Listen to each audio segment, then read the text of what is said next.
Hey everyone, it's T and welcome back to my channel.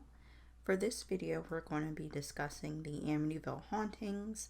This haunting, and you may have guessed, inspired the novel, the Amityville Horror, as well as the 1979 movie and the 2005 remake. So we're not going to really focus on the book or the movie for this video. Instead, we're more so going to focus on the actual haunting of the house, the events that led to the haunting, and whether or not this haunting could be considered a hoax or not. So before we get into the actual haunting part, we should get the history of the house and why people think that it was haunted. So the house came to be for sale due to a murder. If you're not familiar with the basic story about the Amityville Horror, basically what happened is a family was murdered within the home, and then a couple moves into the house with their 3 kids, and from there they experience paranormal phenomenon, and about a month later they move out of the house due to it. What is believed to have caused the haunting, if you believe that the place was haunted, is, as I mentioned, the murders that occurred in the house. So what had happened was on November 13th, 1974, 23-year-old Ronald DeFeo killed his 6 relatives with a .35 caliber rifle while they were asleep. So the parents, Louise and Ronald DeFeo Sr., his 18-year-old sister Dawn, 13-year-old sister Allison, 12-year-old brother Mark, and 9-year-old brother John Matthew. DeFeo did confess to these crimes, but he did put in an insanity plea at the insistence of his lawyer, William Weber. He claimed for his defense that he was guided by benevolent voices in his head that he couldn't control. But as you'll see a little bit later, this story changes throughout the years with DeFeo. So what happened on the day of the murders on November 13th was DeFeo left work and then he went to a bar. He kept trying to call home, but no one answered, so he ended up leaving the bar, and he came back around 6:30 screaming for help, saying that his parents had been shot. When the cops went to investigate that, they found all 6 family members dead in their beds. They were shot with a rifle around 3:15, and they were all positioned on their stomachs. No signs of a struggle, no appearance that they were drugged, and there weren't any reports of any neighbors hearing any gunshots or anything like that. The rifle that he used wasn't fit with a silencer, but the neighbors didn't report hearing anything. All they reported hearing was the family dog barking. DeFeo's alibi did end up changing a lot throughout the case. So initially, he claimed he was at a bar, and then he changed his story to a mob hitman had murdered the family and forced him to watch. And then he eventually confessed to killing the family, and he stood trial on October 14th, 1975. He's still serving his sentence. DeFeo's claims about who killed the family have changed throughout the years. We had the hitman story, and then we also had several reiterations of him saying his sister Dawn did it. In one telling of the story, he claims that Dawn killed their father, and then their mother killed all the siblings before he killed his mom. So what he said had happened was, in this telling of the event, that he only took the blame for it because he had a relative who was in a crime family, and he didn't want him to find out about it or blame, his mother for what happened. So what he said had happened in this case with, Dawn killing the father, then the mom killing the kids, and then him killing the mom, was that he had come to break up a fight between Dawn and their father, and he drove to Amityville with apparently his wife's brother. His wife's name was Geraldine Gates, and the brother's name was Richard Raimondo? Yeah, Richard Raimondo. And he was with him at the times of the murder and could verify it.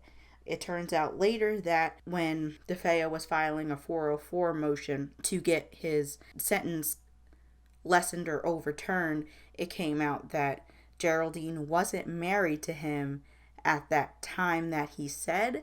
They only got married around the time that he went to file the motion, and the brother in the story was fictitious, made him up, didn't exist.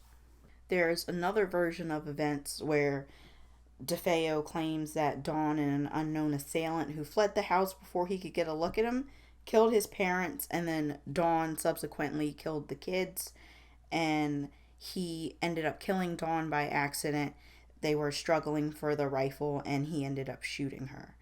There's also allegedly another story involving Dawn. Back on November 30th, 2000, DeFeo met with an author named Rick Osana, who wrote The Night the DeFeos Died, which was published in 2002. So, according to the author, they had sat down and spoke for 6 hours. DeFeo denies this. He said he immediately left the interview. They didn't discuss anything. But Osana alleges that DeFeo had committed the crime with his sister Dawn and 2 of their friends out of desperation because their parents were out to kill him. They had plotted to kill DeFeo. It's allegedly claimed that after DeFeo had a fight with their father, he and Dawn had planned to kill their parents, and Dawn murdered the kids in order to eliminate them as witnesses. But he said that he got so mad on discovering that he knocked her unconscious on the bed and then shot her in the head. So there was supposedly evidence that Dawn did have gunshot residue on her, which would, prove that she was the one handling the gun. But further forensics show that she was just close enough to get the powder on her, and there wasn't any signs that she had fired a gun, nor was there any kind of struggle or anything like that. So that kind of blows that out the water. Anyway, like I said, DeFeo's still sitting in jail for the murders. 13 months after that, the Lutzes, George and Kathy, along with their kids, Danny, Christopher, and Missy, move-in price was drastically reduced due to the murders. So they ended up spending 28 days in the house before leaving, and then that's what propelled the whole Amityville Horror story, the novel as well as the movie. As far as paranormal activity in the house, it's said that George would wake up every morning at 3:15, which was the time that the murders had been committed. There were also other claims of strange smells, green slime oozing from the walls, keyholes, things like that. There were certain cold spots in the house. There apparently was a nearby garage door that kept opening and closing. There was an incident where an invisible force had knocked a knife down in the kitchen. There were reports of Kathy levitating in bed, and then the sons Christopher and Danny also levitating in bed. In addition to that, there was also reports that George had saw a pig-like creature with red eyes staring down at him from a window. There was also an incident with a priest that came to bless the house.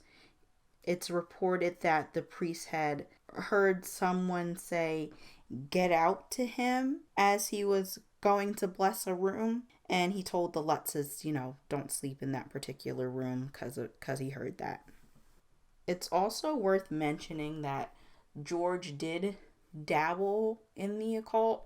So he was interested in paranormal activity and spirits, and he would often try to summon them as well, which could be the reason for the phenomena in addition to the murders that were reported. The book was written and released in 1977 by Jay Anson, and then as I mentioned, the 1979 movie was also written by Anson, and this was all paid cooperation with the Lutzes. Now, there are some doubts as to whether the haunting is valid or not. Ed and Lorraine Warren did investigate this, and they did claim that the haunting was factual, true, but considering the Warrens' history, with scamming and, paranormal scams. That should probably be taken with a grain of salt. But they did go in and investigate, and through their investigation determine, hey, this was real. But there was financial motivation for the Lutzes to sell their story to the media. The family was in severe debt, so selling their story and helping Anson out, as well as giving their story to the media, would help settle those debts that they had. The role of the priest involved also is a big point of contention. In the 70s, there was a lawsuit regarding all this. There have been a few lawsuits between the Lutzes and other parties in regards to the validity of the haunting. But in this particular lawsuit, the priest stated in an affidavit that his only contact with the Lutzes regarding all of this was via the phone. There are other accounts where he did visit the house, but he didn't experience anything unusual. In one interview that he gave on camera in the 1980s, he had claimed that he did hear the voice saying, "Get out," and that he also, was slapped during this, and he developed blisters on his hands as well. But that's a point of contention. Was the father there? Was he not? Did he hear the voice? Did he not hear the voice? Did he experience anything? Did he not experience anything? That's been a huge point of contention. The neighbors also never reported anything weird going on, and neither did the cops. They never got any reports, but you could explain this away as the Lutzes not getting the neighbors or the police involved because they thought people would think they were crazy, A lot of people don't believe in paranormal activity, and even if they did, what really could the cops or a neighbor do aside from, recommend a priest or psychiatric help maybe? So that could be one of the reasons why the neighbors or the cops weren't alerted about any of this, or why the neighbors never, witnessed everything. Maybe the family was trying to keep it hush-hush, but because of this, that's also a point of contention about the haunting not being real. There's also some turmoil with the family lawyer. So the family hired William Weber, who was DeFeo's lawyer. So that's a conflict of interest right there. But he decided to represent the Lutzes, and he came out and said that the Lutzes, Anson, they all concocted the story over several bottles of wine.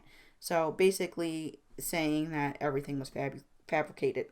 Now, there was a lawsuit between the Lutzes and Weber, so that can also kind of be taken with a grain of salt, like if you wanted to poke holes in the validity of that argument, because he may have been out for revenge because, they kind of turned on him and they were suing him. So take that with a grain of salt if you'd like. The other point of contention is that no other family has experienced any paranormal activity after moving into the house. This was a big point, especially with the family that moved in the house after the Lutzes had moved out. The Cromartie family had moved into the house in spring of 77. They stayed there for about a decade, no paranormal activity, and then, like I said, the families after them didn't experience any paranormal activity. With the Carmades, though, they eventually ended up suing the Lutzes, Anson, and the book publisher for about a little over $1 million in damages for fraud, trying to get them to admit that the subtitle of Anson's book, A True Story, wasn't accurate. They did end up settling the lawsuit in about 1982. It's undisclosed about how much the Cromarties got on that, but it was about 6 figures. The tagline, based on a true story, that's still there to this day, so maybe they let them have it. But as far as any kind of weird activity, The only weird activity the Chromades got were from people. So people would come to the house, they would curse them out, they would claim to be witches, they would tell them that they were going to die. All kinds of weird shit happened to them while they were in the house. People related, but nothing paranormal. There's also contention about a point where, according to research, that it was possible that the land that the house was built on was not per se an ancient Indian burial ground, but where a tribe would leave the mentally ill and the dying to be. It turns out, though, according to local Native American leaders, that this wasn't quite the case. This wasn't the case, and so that kind of throws that theory out of the water. George Lutz himself also admitted that certain elements of the haunting, like the green slime, were embellished and not accurate. So, coming from the horse's mouth, some of the events were fabricated, embellished, made to look bigger than they were. So, as far as possible proof that the haunting did in fact occur, was that George and Kathy Lutz did take a lie detector test in June of 79, and they did pass. So, if you believe in the accuracy of the polygraph that they took and the methodology of that polygraph, then that's definitely a point in on their corner side. The sons, Danny and Christopher, they were the eldest children at the time, and they do report remembering events, seeing shadowy figures in the house, being thrown up the stairs by malevolent spirits. Danny seems to have spoken up the most about it, and he claims that he was possessed by a spirit that he couldn't get rid of on his own. He also asserts that the haunting was caused by George and not the murder of the DeFeo family. He did mention, as I've mentioned before, that George did dabble in the occult. He would try to summon spirits, and it seems like Danny believes that his stepfather did in fact summon spirits which had tormented them in the house. So, is the haunting true, or is it a fabrication? Honestly, there is a lot of gray. As you can see, I did poke holes through some things. Like, even though Weber said it was a fabrication, the family lawyer, it is possible that he may have said that, just to spite them because he was being sued.